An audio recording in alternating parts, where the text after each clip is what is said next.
اعوذ باللہ من الشیطان الرجیم، بسم اللہ الرحمن الرحیم۔ اور اگر مقروض تنگ دست ہے تو اسے فراغ دستی تک مہلت دینا ہوگی، اور اگر قرضہ معاف کر کے خیرات کرو تو یہ چیز تمہارے لیے بہتر ہے اگر تم جانتے ہو۔ اور اس دن کی سزا اور رسوائی سے ڈرو جس دن اللہ کی طرف پلٹائے جاؤ گے، اور پھر جس شخص نے جو کچھ نیکی یا بدی کمائی ہوگی اس کا بدلہ اسے پورا دیا جائے گا، اور ان کی حق تلفی کر کے ان پر ظلم نہیں کیا جائے گا۔ اے ایمان والو، جب تم کسی مقررہ مدت تک آپس میں قرضہ کا لین دین کرو تو اسے لکھ لیا کرو، اور چاہیے کہ کوئی لکھنے والا عدل و انصاف کے ساتھ تمہارے باہمی قول و قرار کو لکھے، اور جس طرح اللہ نے لکھنے والے کو لکھنا پڑھنا سکھایا ہے وہ لکھنے سے انکار نہ کرے، بلکہ اسے چاہیے کہ لکھ دے۔ اور جس مقروض کے ذمہ قرضہ کی ادائیگی کا حق عائد ہوتا ہے اسے چاہیے کہ تحریر کا مضمون لکھوا دے، اور اس کاتب کو چاہیے کہ اپنے پروردگار سے ڈرے اور اس میں کمی نہ کرے،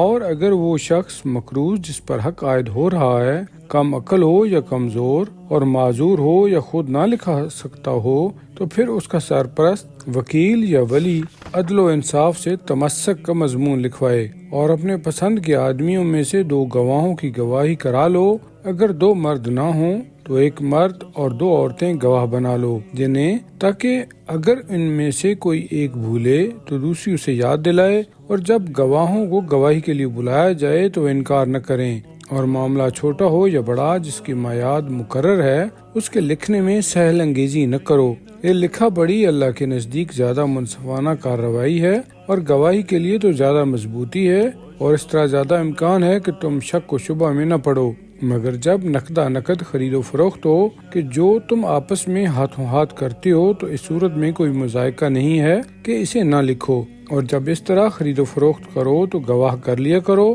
اور زبردستی کر کے کاتب اور گواہ کو ضرر اور زیاں نہ پہنچایا جائے، اور اگر ایسا کرو گے تو یہ تمہاری نافرمانی ہوگی، یعنی گناہ ہوگا۔ خدا کی نافرمانی سے ڈرو، اللہ تمہیں یہی سکھاتا ہے، اور اللہ ہر چیز کو خوب جانتا ہے۔ اور اگر تم سفر میں ہو اور تمہیں کاتب نہ ملے تو رہن باقبضہ رکھ لو، اور اگر تم میں سے ایک کو دوسرے پر اعتبار ہو تو جس پر اعتبار کیا گیا ہے اسے چاہیے کہ اپنی امانت واپس کر دے، اور اپنے پروردگار کی مخالفت سے ڈرے، اور گواہی کو نہ چھپاؤ، اور جو اسے چھپائے گا اس کا دل گنہگار ہوگا، اور تم جو کچھ کرتے ہو اللہ اس کو خوب جانتا ہے۔ جو کچھ آسمانوں میں ہے اور جو کچھ زمین میں ہے سب کچھ خدا کا ہے، اور جو کچھ تمہارے دلوں میں ہے خواہ تم اس کو ظاہر کرو یا اسے چھپاؤ، خدا سب کا تم سے محاسبہ کرے گا، اور پھر جسے چاہے گا بخش دے گا اور جسے چاہے گا سزا دے گا۔ اللہ ہر چیز پر قادر ہے۔ رسول ان تمام باتوں پر ایمان رکھتا ہے جو ان کے پروردگار کی طرف سے ان پر اتاری گئی ہیں،